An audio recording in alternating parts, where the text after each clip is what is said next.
Welcome to another video. Keep watching to see how to make these two versions of this card. Here are the supplies that you need. All of the specific items that I used will be linked down below. Start by drawing out the design in pencil.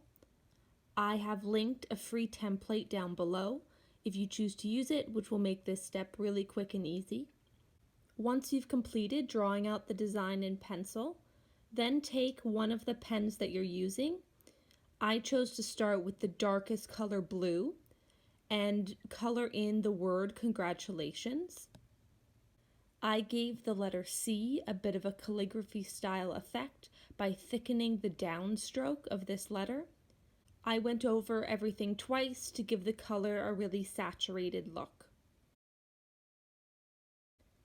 Then I chose my second color, which I'd probably call the second lightest, color blue, to do the next kind of section of these swirl star components on the design. So as before, I did an initial outline of everything. I outlined the stars, and then I went back in and colored them in. Like before, I went over everything twice to really saturate the color. And then I repeated this process with my third color of blue, again outlining everything and then coloring the stars and going over everything twice to again give it a saturated color look.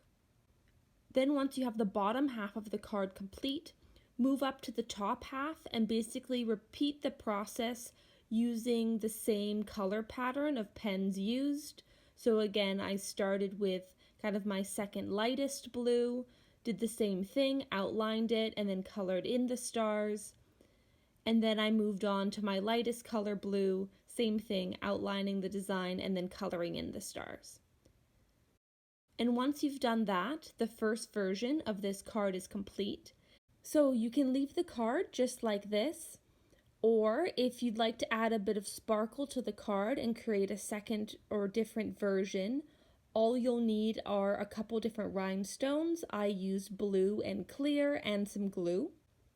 Start by laying out the rhinestones on the card just to get the placement right and to see where you'd like them. And then once you're happy with the layout of the rhinestones, use whatever glue and glue them on. I usually like to use an instant glue or super glue as it dries really quickly and clear. And once you've glued all of the rhinestones on, this second sparkly version of the card is complete. I hope you enjoyed this tutorial on how to make two different versions of this congratulations card. Thanks for watching.